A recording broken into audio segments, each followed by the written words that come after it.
You ever squint so hard at a projector slide that you basically became a raccoon rummaging through a dumpster for meaning?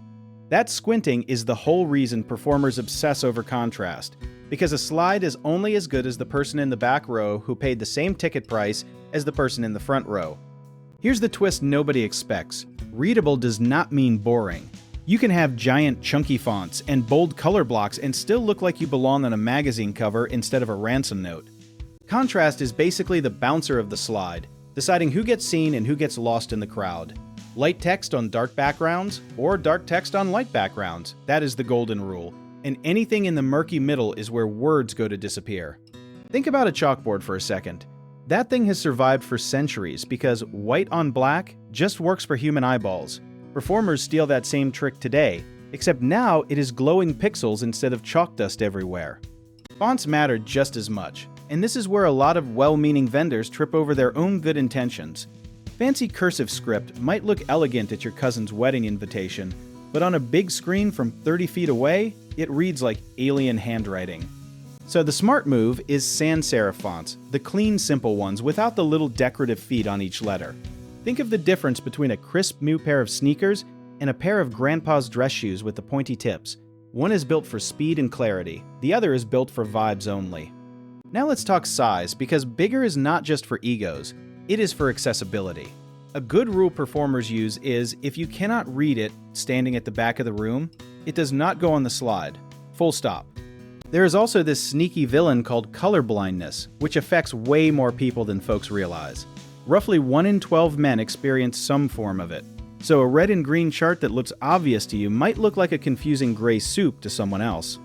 That is why smart performers double up on cues, using shapes or labels along with color instead of color alone. It is like wearing suspenders and a belt, maybe overkill for some, but nobody is losing their pants during the show. Spacing gets forgotten a lot too, and cramming 40 words onto one slide is basically a crime against the audience. White space is not empty space, it is breathing room, like the pause between jokes that makes the punchline actually land. Lighting in the venue changes everything as well, because a slide that looks perfect on a laptop can turn into a ghost under stage lights. Good vendors test their visuals in the actual room beforehand, because assumptions are where accessibility quietly goes to die. There is history behind this too, since early projector slides in the 1950s were basically glorified photographic slides with zero regard for legibility. It took decades of trial, error, and a whole lot of squinting audiences before design accessibility became an actual conversation instead of an afterthought. Some performers still think accessible design is only for people with disabilities, but that is like saying ramps are only for wheelchairs and never for delivery carts or strollers. Good visual design helps everyone. The tired parent in the back row, the person without their glasses, and yes, even you scrolling on your phone later trying to remember what the slide said. At the end of the day, accessible visuals are not a nice extra. They are the difference between information landing and information evaporating into thin air.